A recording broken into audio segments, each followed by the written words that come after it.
Yeah, hello. It's here I am again, Martin from Perfuro Gear, and today I'm really excited to actually have a talk with Megan. Megan's a vegan chef, and she has a lot of insight into the foods that we eat, and to keep us healthy and to keep us, bright up on our bikes and so forth.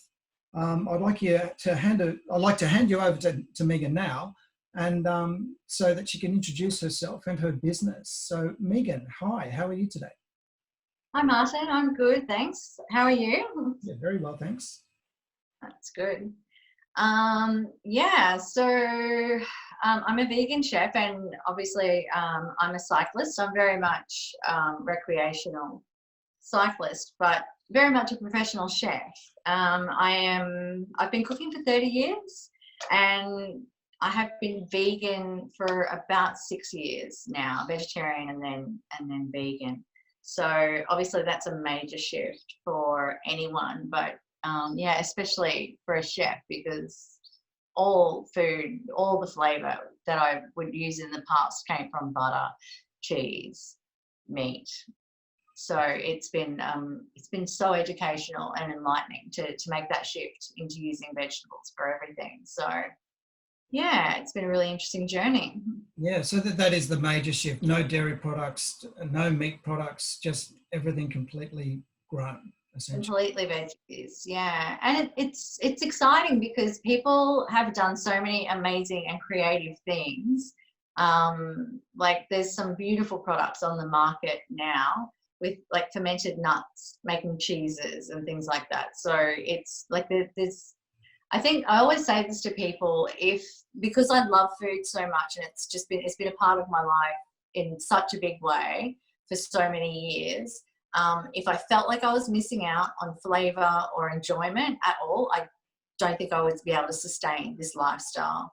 But I feel absolutely the opposite. I have so much variety and I just thrive on my health is better, so many positives to making this shift for me. So Well, I think that you hit upon some really important points there, and I think when you say flavour and the enjoyment of the foods, and look, I've seen your posts, and they look magnificent. They're presented extremely well, and they really do look appetizing. But a lot of people have a misconceptions about veganism, saying that it's plain, boring, and you're just eating seeds and stuff like that. Where it yeah. is completely different, isn't it? Absolutely. And that's the thing. I don't think it would have been as easy being vegan 30 years ago because there was very few products on the market and it was very much that mainstream diet of meat and three veg. So it wouldn't have been as, there's no vegan ice creams and things like that readily available at the shop. So but I think also the flip and the danger to that is it's very easy to choose a vegan junk food lifestyle, which can be just as damaging and unhealthy as a conventional diet that's filled with foods. So that's really I'm vegan, but I'm very focused on eating whole foods. Yeah. And just, getting the nutrient dense goodness for our bodies. So What would be some examples of some junk vegan food? There's tons of stuff out there. There's actually lots of conventional products like chips and cookies and things like that are actually vegan. So which means that they're using a lot of chemicals, sweeteners and flavorings and things like that. So so far away from being whole foods. Like burger rings is an example. They're vegan, and Oreo cookies and things like that. But there's also a lot even just store-bought products like things like hummus and falafels and marinated tofus, things like that. You really have to be conscious of what's in them because they want them to taste good. So they put a lot of sugar in them and they put a lot of salt in them. And these are things that you still have to watch. So now that makes a lot of sense. I mean, I never really thought about it in those terms, Megan. But you've opened my mind to understanding those. It makes a hell of a lot of sense. And to say that they're adding the sugar and they're adding the salt in to make it appetizing just to sell their product, right? Yeah. And I can see the damage being done already. So you concentrate more on the whole foods and preparing whole dishes rather than concentrating on certain parts. Yeah. Definitely, yeah. And I'm really committed to eating organic now as well. I've just learned a lot recently about, you know, a lot of the chemicals that are used in conventional farming or in chemical farming. And it's just, it's so toxic for the planet, for us. It, you know, breaks down our immune system, our gut microbiome suffers, like the soil suffers, and it just keeps going up the line. If the soil's unhealthy, then the plants are unhealthy, and whether we're feeding those plants to us directly or to animals, which a lot of our agriculture is grown to feed animals, so they're unhealthy as well and stressed. And the fruit and veg that we're getting is covered in chemicals and stress because it's not thriving because the soil's not well. And that means that the gut flora that we have isn't healthy either. So everything's stressed. People are stressed. Everyone's depressed, anxious. No, absolutely. And we've talked before, and you know, I'm a big sort of person that talks about, you know, antibiotic use and so forth in medicines, about and the destruction of gut flora, and you know, farmed salmon and farmed tuna, for example, where they're feeding them pellets of plant-based items instead of feeding them the food they eat in the wild. And again, that goes back to what you're talking about of fertilized farming and just farming for a quick changeover, which all the nutrients and balance is lost. And so everything else, it alters the foods that we eat, definitely. Absolutely. And our bodies don't recognize it. Like it's so simple with food. If it grows on a tree, like it's, you know, it's an apple, it's ready to go. It's a complete package. You don't have to kill it. You don't have to do anything to it. You just eat it. Like that is a gift from nature. That is perfect. Yeah, that's absolutely. As close to perfection. Like that's it. Yeah. So your body knows what to do with it. This food is here for us to eat, but we mess around with everything and we turn it into other things and we put it in tins, and you know, there's a place for preserving and pickling and fermenting and things like that. But like the best thing you can do for yourself is just eat whole food in its natural form and just keep it as simple as possible. So, and that's what I'm all about, and that's what I just want to share with people, is just like it's not hard. It's not necessarily a lot of work going into it. There's little shortcuts you can take. It's easy to get protein. Every fruit and vegetable has protein, and then things like beans, legumes, and pulses have super high protein and fiber.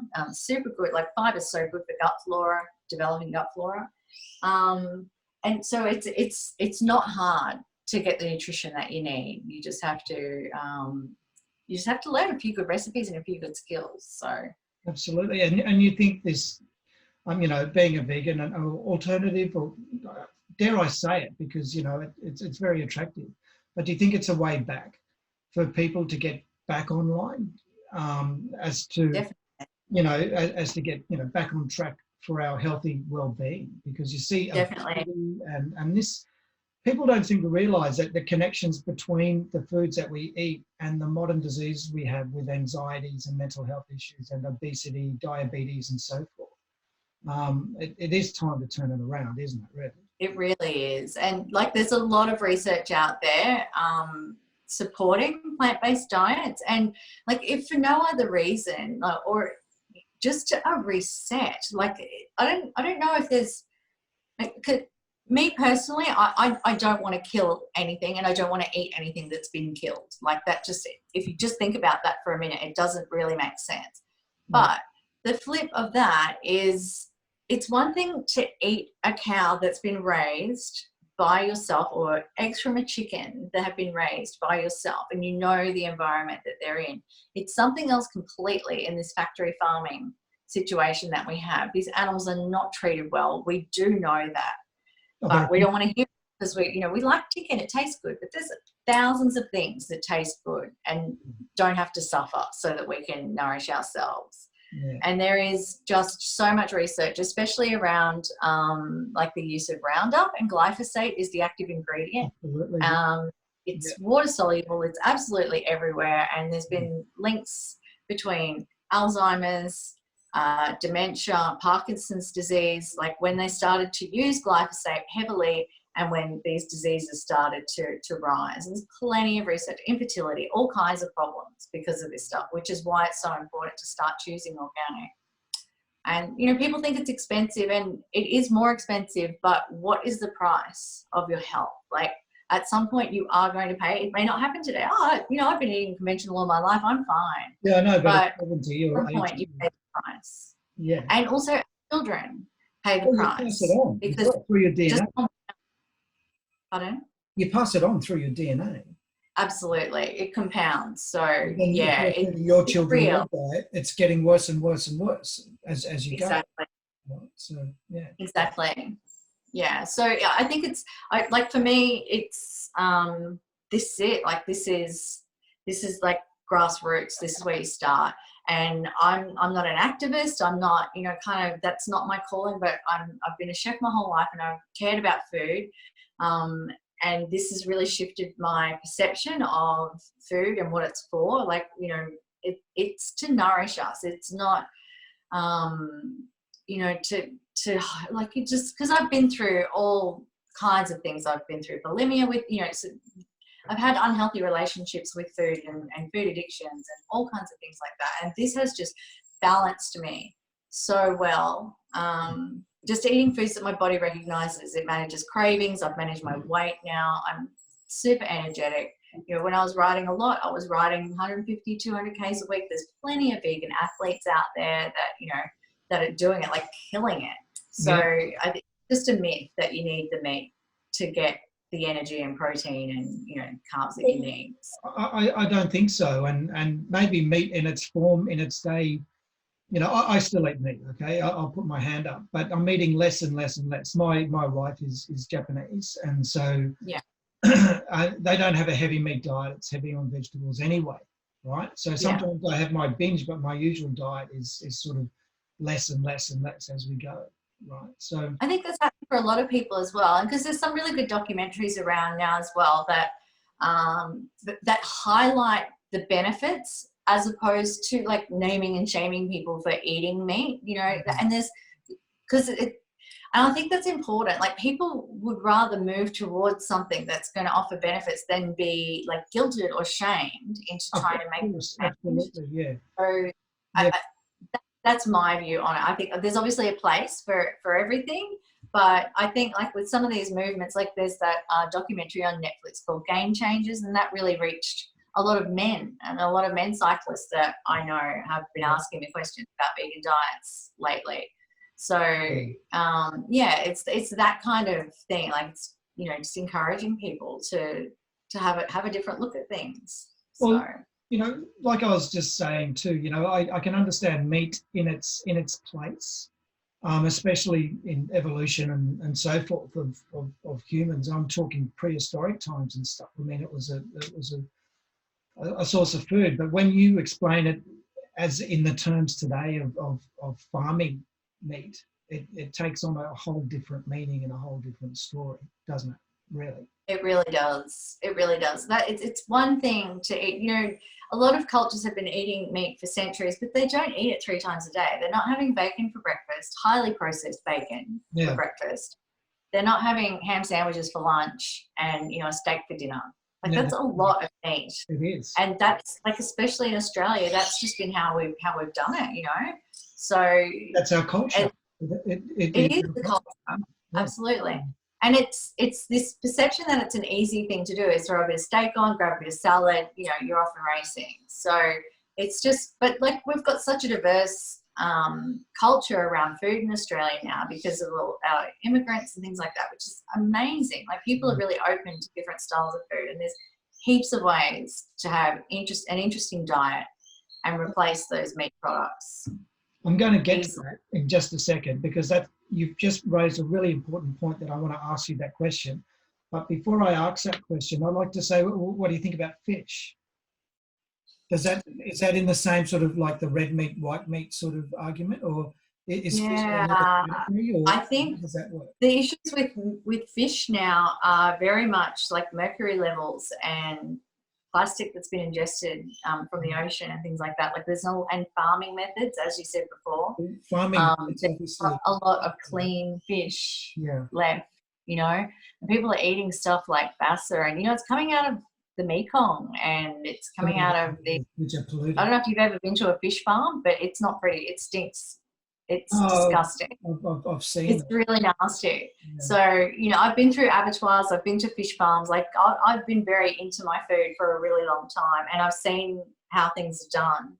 And it's not what you think. It's not this lovely fish jumping out of a, crystal clear blue No, ocean. It's just not what we're it's eating. overcrowded If in that's what we're things. eating, that's a different thing. But that's not what we're eating. No, that's So good. I think we need to get realistic about that. Like they put a nice picture on the front of your chicken, and it's, a picture of rolling hills and a little red farmhouse. Yeah, Like that's not what's happening. that's exactly right. It just lulls us into a false sense of security, and we go, right, this is fresh. It's not. It's not. Yeah. It's been carted all around the country, Yeah. and Tuna the who same knows? way. So yeah. I'm sorry to cut you off. No, that's okay. But yeah, I think it's just time for us to wake up and really start making conscious choices, because we do have the power. I think that we kind of think, oh, what can one person do? But it's not true. We do have the power. And like we already see the shift towards vegan diet. Like it's everywhere now. There's fridges and sections in Woolworths. Like that's as mainstream as it gets. If Absolutely. they're responding to the call. You walk into the UHT milk aisle these days, and how many options are there that aren't dairy based? Like there's 10, 15 different options. Like, so we do have the power. We've started to ask for it. We've started to buy these things, and then the market responds to that as well. With the same thing with organic food, the more that we start to demand organic food, clean food, the more like it'll become more accessible. The practices will become more common, and then the prices become more manageable. That's correct, and that's where the hardship lies, because people are naturally a little bit lazy and they just go for whatever they can and what's ever available to pick off the shelf, and that's it, right? But if they it's usually price. Price is the driver. Price, you're right. Price is a driver, and you're right. And they have this stuff all in their own little section, right? If it was intermixed between the thing, and the choices are there in front of them, I think people will make better choices, even with price being a factor.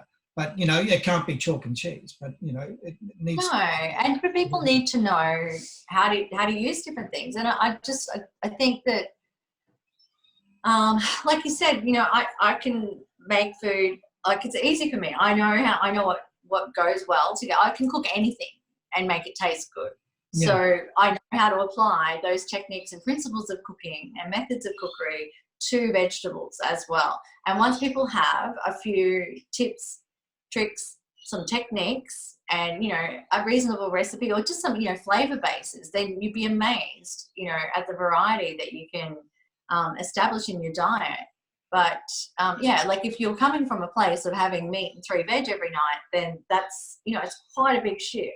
So people need help with that. It's just not something that happens. So it's the same with sort of any addiction, really. And I don't mean to go right out in left field here. But hey, I used to be a smoker and I used to be a drinker. I don't do any of those anymore, because I made a choice, and that's where it comes from. It's a little switch inside your head that says, no, I'm not going to do this anymore. And I've stopped all those sort of stuff, and now I do look for more healthy foods and stuff. So, I mean, if people make that choice, that's the motivational driver behind it, I think, and to make that choice, they need people like you to have that education and to show, well, it's not just bland eating seeds. You can make whatever you want and taste whatever you want. Absolutely. To do that, to go forward. Absolutely. And I think we need to know the harm that it's doing us as well. And that's the thing. We don't know what harm we're doing to ourselves, because we can kind of go, I don't want to know about it. And we've been told a lot of different stories by different industries about what's healthy. Even our government has given us, healthy food pyramids. And, meat was always featured prominently. And eggs. So people think they're doing the right thing. Yeah. And it takes time for that shift to happen. They've changed it now. Now it's like whole grains and fruits and vegetables is, that features the most prominently. But it takes time to make those shifts. And it also, like, a lot of people don't want everyone to know the problems. Well, of course, it's business, isn't it? It's massive business. Massive. So a little reality check. And yeah, you're right about the addiction thing though. Like, it does take some time to shift. And I've learned recently as well that our microbiology in our gut is really running the show. Like once you eat a certain way for a long time and you set that biology up, it will crave it and ask for it. And if you don't give it what it's used to, then it becomes you feel unwell. So that's why a lot of people experience that with things like legumes and pulses. If you don't generally eat them, you're going to get a lot of gas. You're going to get a lot of problems. It's probably not going to taste very good for a while. But you have to develop a new gut flora that recognizes those foods. Right. And then you can start to, like, your body will start to crave that and understand that. But it's all because we've built this flora that has responded and taken what it needs from the food that we give it. So, which was super interesting to find out. I didn't know that, and I just thought that was really interesting, because that explains a lot why people struggle when they're trying to make those changes, and you kind of bounce back. Oh, that doesn't work for me because it makes me gas, but we don't realize why and what we have to do to move through it and make the changes sustainable. And I love the way you explain it as well, that the gut actually controls what you taste as well. I mean, that's, I bet 99 out of 100 people wouldn't even make that connection. No, well, I didn't know until I've been listening to this doctor called Zach Bush, and he is just like an intelligent human being on all the levels. There's not many people as, like, he's triple board certified doctor in the States, but he is spiritual, he's holistic, he understands nutrition. Like, he's a very sensitive, kind person, and listening to him speak about this stuff, this is his field, and the research that he's done and the work that he's doing is just inspiring. And yeah, it really just refocuses, reminds me why I'm doing what I'm doing. And I feel like, I'm part of the good fight doing this, that we're trying to move things into a more conscious and healthy paradigm. So but as you say, you say you're not an activist, and I know you're not an activist, but what you're doing is you're producing a very great product, and you produce beautiful food, and I guess that's your way of sharing it, and that's your way of doing it, right? So some people call it food activism. So yeah, it's just I'm not an activist in the form that I'm not going to go out there and protest, and not my style at all. But this is what I know, and like I feed people, I feed carnivores all the time, and they're like, oh my God, I had no idea this could be this good without meat or whatever. People just haven't tried it. Well, that's and once they've tried it. And what you're saying, I think, getting the gut organized as well, that first impression, is something. And look, I truly believe as well that our diets are changing, and people are, as you say, because we have become multicultural, that we do have a bit of a melting pot of what we eat as well, Yeah. I think that helps, like your cause or the vegan cause, a little bit better and like it's gone away from the meat and 3 veg. That's what I'm saying.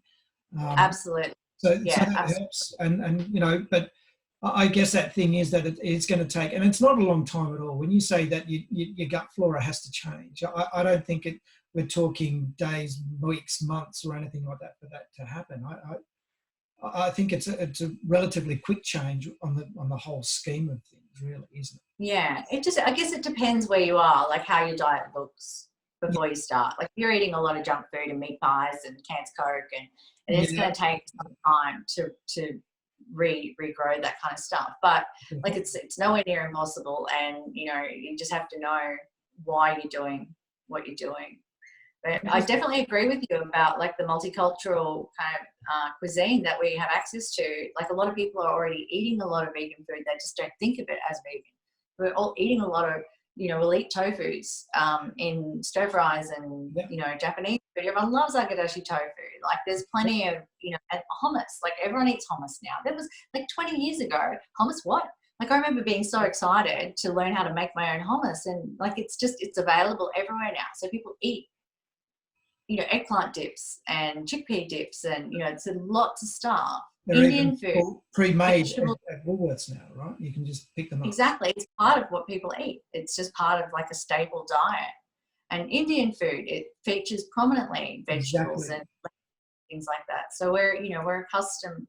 It's not, if you're eating a various diet now, it's not that much of a stretch. But if you're still doing excuse me, the meat, veg, roast dinners kind of thing, then, then it's going to take a little bit more psychologically to shift it, and then, to restore that gut health to where we need it to be.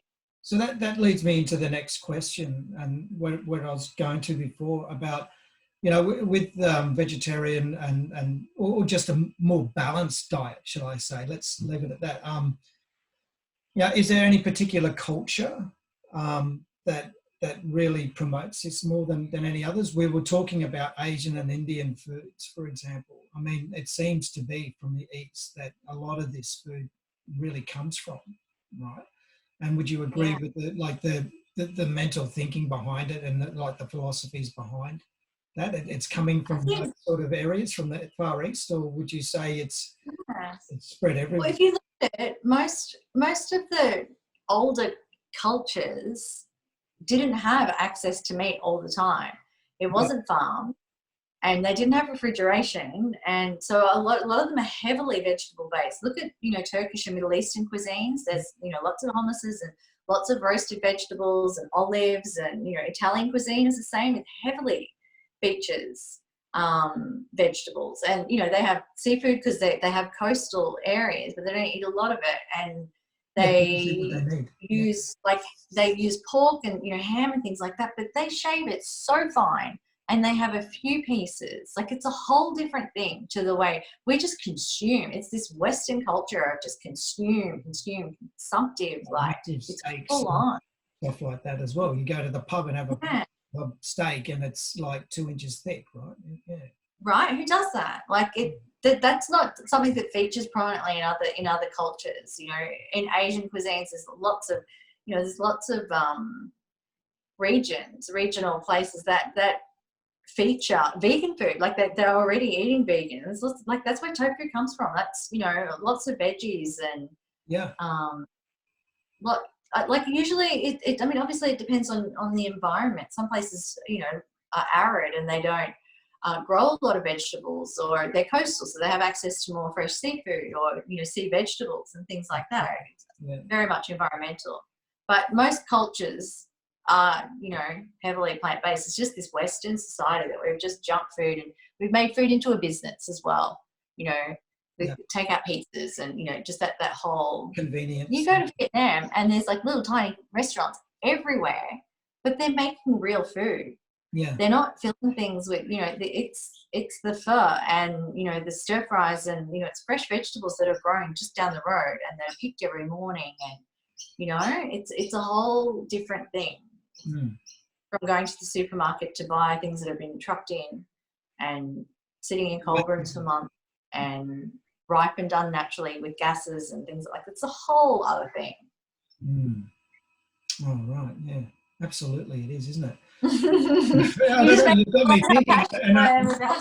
Well, this is the whole idea, and this is why I find it so exciting to talk to you, Megan, is because of these ideas and because of this, and there does need to be a shift. I mean, as I said, or even just a more of a balance, in the diet, and that works towards everything. Right? So yeah. I don't think that plant-based is a fad, and it's certainly not for me. I haven't just jumped on a bandwagon. I have thought about this, and I've looked around, and I've looked at how I was living. I struggled my whole life with my weight, with my diet. I was trying every diet, new book. Every other week, I was trying everything, and I couldn't manage my cravings. I couldn't manage myself emotionally, unable to manage. Didn't have the right tools, and so this has just really simplified things for me, and it's changed everything. It's leveled me out, and I do a lot of spiritual work as well. I've started to meditate. I exercise regularly now. I was living the chef lifestyle, smoking cigarettes, drinking booze, up all night, hardly any sleep, working 60 hours a week, just the whole thing. And I'm done. I'm done. Slow it down, eat the whole food, meditate, get on your bike, go for a walk, breathe in. That's the other thing with the microbiome stuff, is being out in nature as much as possible. You breathe in all the natural bacteria and wild yeast and fungi that's flying around. That's what helps. Yeah. we're all sitting inside on our screens and we're missing out on all that. And then we're eating junk food as well. So it's just a disaster for, for health, really. And that's why we're facing the epidemics that we are, with health. And having this whole food diet, as well is so much better for if you are trying to manage your weight. Like you were alluding to that anyway. You had all sorts of problems with your weight. And I have as well, as a man. And giving up things like smoking and giving up things like alcohol I've lost 12 kilos in 3 months, and I haven't changed my diet. I haven't changed anything. I've just given up alcohol, and I have changed. I'm eating a bit more healthier, right? A bit. Yeah. I haven't changed significantly. Naturally, doesn't it? Yeah. It when you start to make healthier choices, and that's the thing. Like I'm a far cry from where I was 5 or 6 years ago. Mentally, emotionally, physically, spiritually, completely changed. Yeah. And it's just a progression. It's like those layers just, slowly drop away. And you just start to get clearer and clearer on why you're doing what you're doing and how it's changed your life, and then, how much that can change the life of others as well.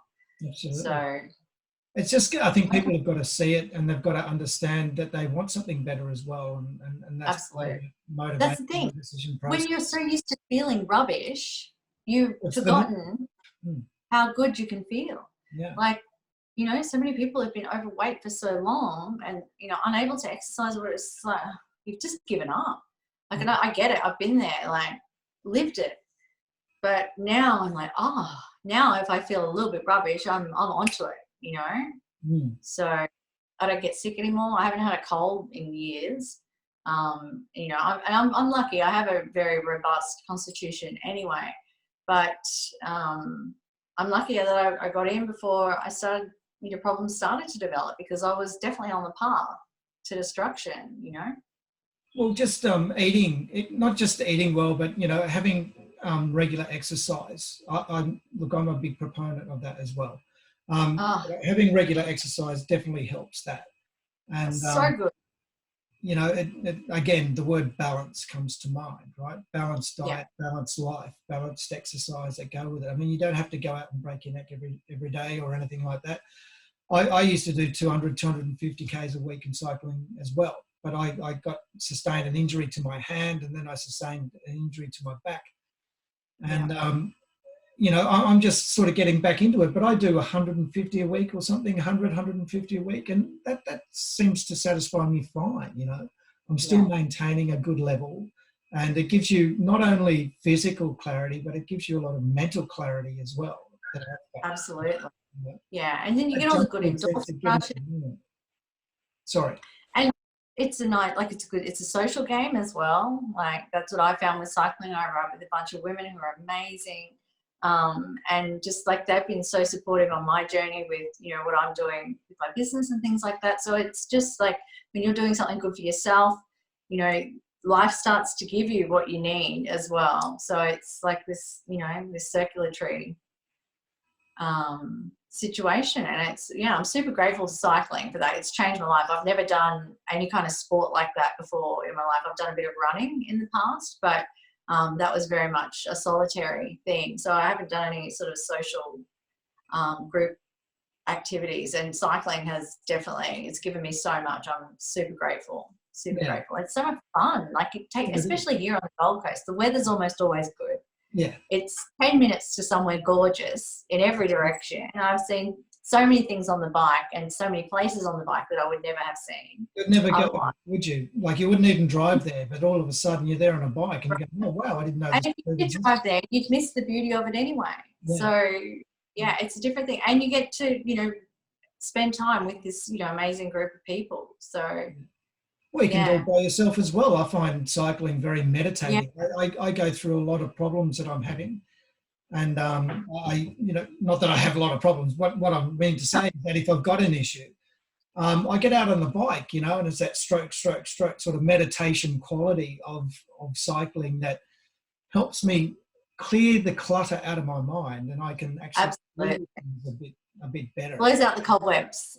Well, it Yeah. does, you know, and even if you're going out with a lot of groups, you know, the camaraderie that's there, and also, you know, just talking to your friends, you find you can talk about anything. You probably notice I'm a bit of a talker anyway. I just keep talking about stuff, even though I keep talking about stuff, but you know, your mates and your friends are there, you know, and it helps you. We always talk about that, like, because I ride with women, so we just, you know, so much therapy happens on those bikes. It's amazing. Like, we process, we talk, we, you know, come home feeling better. You know, it's really a gift. It's the same thing happens to men. You know, men have the same issues. You don't want to sort of think they are, but you know, of course, men have the same issues and anxieties and stuff like that they need to go through. Yeah. And sometimes hearing a sound, and you know, you can always say, "Oh, the wind was in my ear. I didn't hear you." Whatever, if it's too much or whatever, you know what I mean. But, yeah. But you know, no, I didn't mean to say it that way or something like that. But you know, you can say almost anything. That's what I'm trying to say. And Absolutely. Yeah. In the group, you know, even, you know, people you don't really know that well, but you know, I've been out on group rides, 30 riders. I've been out with, you know, 2 or 3, and I've been solo. So it's all great. Yeah. Absolutely. Anyway, you're going to make something for us today. Do you want to just tell us about what you're going to make, what's in it, and what is good for athletes? And I call cyclists athletes because we all are. It doesn't matter what stage we are. We're all out there doing it, and so absolutely. So we touched on this a little bit before. Like, I don't know, I'm really not a believer in a lot of gels and protein bars and things like that. Like, it's even better quality ones. Like, they're full of, you know, high fructose corn syrups and things like that. And I'm sure that, like, if you're a hardcore athlete, that you might need those kind of things, but otherwise that stuff's just not good for our body. So there's lots of things you can use. You know, the thing is, you have to make it yourself. So you have to be pretty committed to your health, as well as your cycling, if you want to go whole food with it. But I have a really good recipe for, like, a black bean and cacao fudge that holds really well, that you can cut into little bars and you can just chuck in your pocket when you go out. And so I would recommend something like that, because, you know, the black bean's just full of, like, really good sustainable energy, and, you know, cacao, and obviously there's some sweetener in there, so they give you that good kick that you need. But you were saying earlier that looking for something a little high protein after rides, and so legumes, pulses, and beans are a really good place to start, because they're super high in protein, they're super high in iron. There's lots of fiber in them, which is one of the things that's really good for our gut health. They've got lots of iron, zinc, and magnesium, which is, you know, really good for restoring muscles and things like that. So I thought I would do a Buddha bowl today, because everyone loves a bit of Mexican food, pretty much everyone. Yeah. And so this is like a really simple recipe. It probably will take like 15-20 minutes to put it together. I've done a bit of the prep work already, and I'm just going to do it in this pan, so you can see what's happening. I forgot to get a spoon. So it's super simple. It starts with an onion. So I've just diced a red onion. I always use red onions now instead of brown, because the more color, the more flavonoids, the more nutrition. So you can see here, like, it's just colors. Colors, yeah, so, absolutely. Now that you mention it, yeah. So as much color as possible. That means you know you're getting all different kinds of vitamins and minerals. It's like, you don't have to name everything and know what everything is. You just need to know there's a lot of color and a lot of different kinds of veggies, and that's enough for most people. So I'll just chuck those onions in. I've got a tablespoon of garlic as well, which I'll throw in. I've just got that chopped. Garlic is so good for you. I mean, it's the natural antibiotic, isn't it? Right? It's absolutely. It's amazing. You should smell it here already, just because of the onion and the garlic being sitting there chopped. It's so good. There, I should have actually taken you up on your offer and come around. Yeah, you should. So that's just going to take a couple of minutes to cook down. And then I've just got in here, I've got a few tablespoons of tomato paste and a tablespoon of chipotle sauce, and then like half a cup of water just to loosen it up. The chipotle is just chili, and it's all smoky and really yummy. So that's good. What I've is got chipotle? What is chipotle? Sorry, I thought it was like a sausage. What is chipotle? no, that's chorizo you're thinking of. Sure. A duffer. Chipotle is a kind of chili, and it's smoked and dried. And then these ones, like you can just get it at Woolies now in little jars. That's a blended sauce. Okay. I'll show you. Hang on 1 second.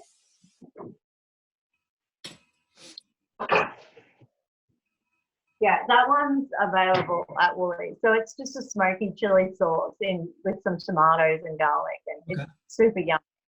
And you can get it in powder form and all different ways. Okay. Would it be better to make your tomato paste, like, or do you just buy it from the supermarket? What's that? Sorry. Tomato paste. Would it be better to make it?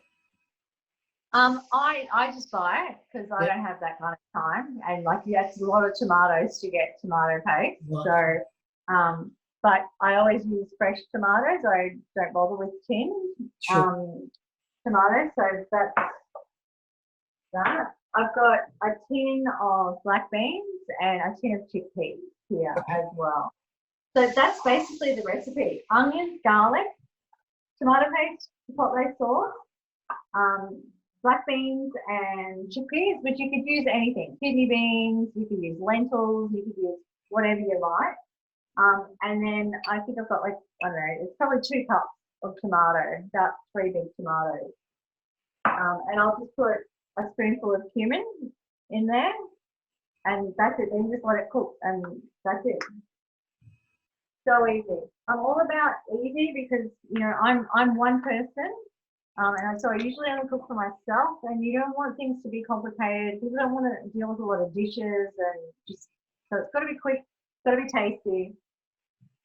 And if you're using whole foods and whole vegetables, it is going to be good for you. So I'm going to throw in that tomato paste and the chipotle.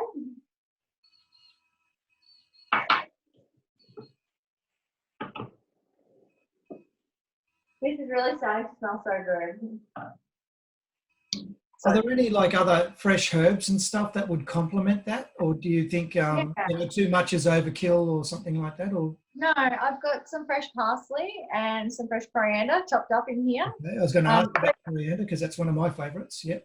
Is there? Yeah, whatever you like. So, you know, if you like basil, throw basil in there. If you're into dill or whatever you've got in the garden as well. Like, there's a lot. I know I've been a chef for a long time, and I had a lot of rules around food and what cuisines you use, what things, and you know, like what herbs go with it. Honestly, now I'm just like, do what you like.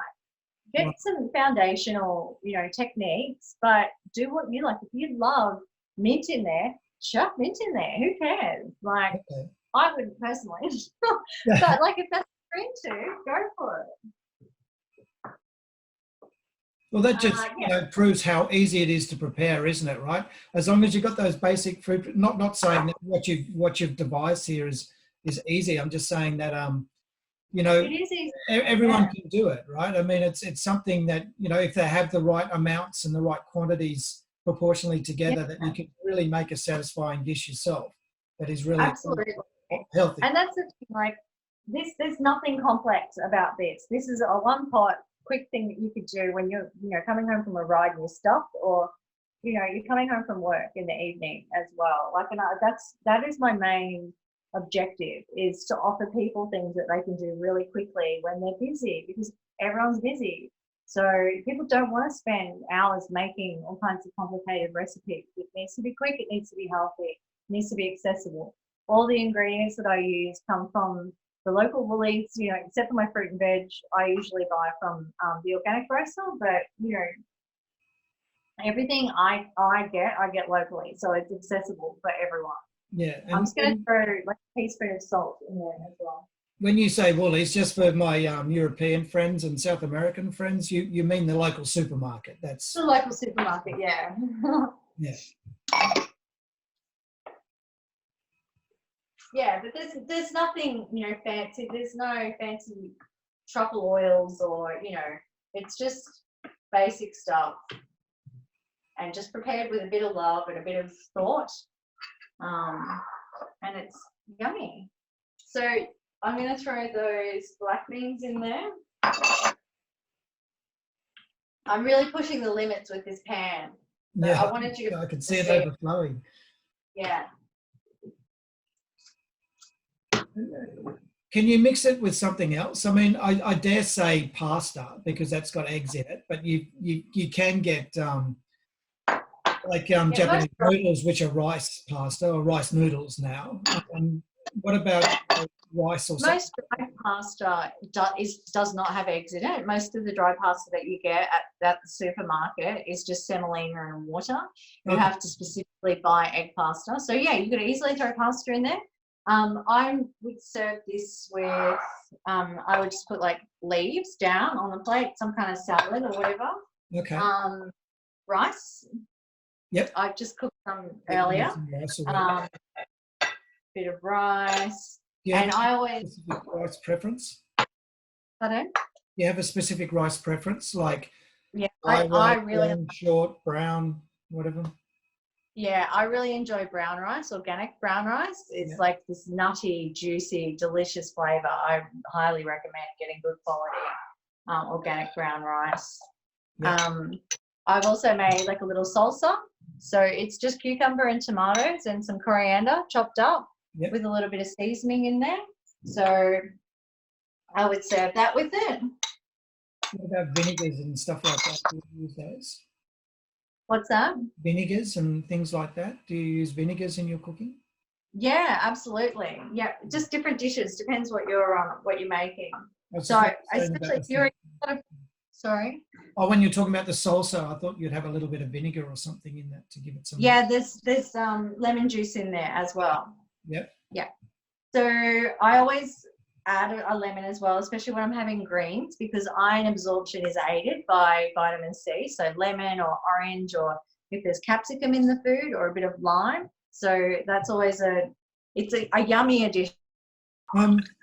So just give us a rundown on how long does it take to cook? So that's so these beans have been cooking out for about 15 minutes now. Yeah. And they're ready to rock. That's it, because all you're doing is really making the sauce. Yeah. All the beans, the legumes are already done. So that's it. It's so easy. It looks really easy, just putting the things together. You're just putting them in. There's not much moisture or anything. It's the moisture comes from the potatoes and stuff, tomatoes and stuff like that. Really, you're not putting extra water or extra stuff in there to make it cook. Yeah. No, I put a little bit of water in there to keep things moving, because that helps to break down the tomatoes. But other than that, that's it. That's fantastic. I mentioned herbs, so I'll just put the herbs on top. Yeah. And bon appetit. Bon appetit. Yeah, that's lovely. So, presented so well as well. Fantastic. Yeah, food is my art. I love it. Yeah. I do love it. But so that's as easy as it is. You've got healthy fats, you've got fiber, you've got iron, you've got protein, you've got everything you need. Slow release carbs. So good recovery food. Absolutely. Well, just good food in general as well too, Yeah. Fantastic. It looks delicious. I could almost jump through the screen and eat that. It's wonderful. I know, it does smell amazing. Yeah. Beautiful. Yeah. Well, look, I'd like to thank you, Megan. That's just wonderful having your insight just into, the food that we eat and how to prepare it. And you've shown us that it's really simple to prepare nice, tasty meals. And that's just one thing. People should also go to your website, if you'd like to tell us your website, or your blog and stuff like that, because I've seen your photos, I've seen your stuff. I mean, you make amazing foods, and they really prepared fantastically. Thank you. Displayed.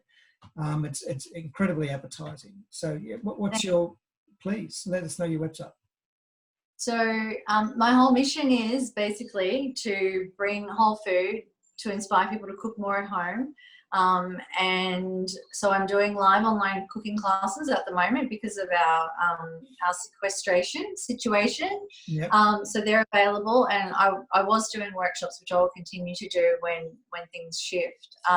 But currently doing workshops every Thursday, and I publish recipes and like little just small recipes and share those regularly as well. So my website is at www.megan.org, and that's where you can book classes. My Instagram page is Vegan Megans, and my Facebook is Vegan Megan. So yeah, you can reach me through any of those channels. And yeah, I'd love to see people in the classes, and like I said, I've been sharing a lot of free content, and a lot of people have been trying lots of recipes and sending me photos of what they've done. So that's been amazing. That's really great. And you know, the content is the thing that really helps these days. It really gets it out to everybody, gets your message out. And I'm sure, as you said, people are going to come back to you, and you know, the repeat business for you is great. Yeah. It's a great message, great food, great everything. You know, fantastic. It's super easy to make yummy food. That's what I really want people to know. So yeah, yummy, healthy, balanced food, easy. All right, Megan, I think we'll wrap it up there. That's just, look, it's really great to speak with you today. I'm really amazed myself about what's there, what's available, and the choices that we can make, which are actually really easy to make. They're not difficult. So, you know, you sort of put me onto a path as well, right? I'm sort of halfway there with the different cultures in my house, but, you know, that's really great. Okay. So thanks very much for your time. It's really my pleasure. Thanks for having me, Martin. No worries. Okay. Bye-bye. See you later. Thank you. Here at Perfuro, we design our cycling wear from the patterns to the artwork. We look to proven areas such as Europe and Japan to procure our quality materials. We seek out qualified manufacturers and see for ourselves how they operate and what expertise they can bring to the table. We do this so we can produce the best cycling garments on the market. Perfuro's designs take inspiration from Mother Nature, the greatest force we know, so you can absorb and feel it inspire and give you the strength to achieve anything. With Perfuro gear, you are the primo cyclist in the peloton.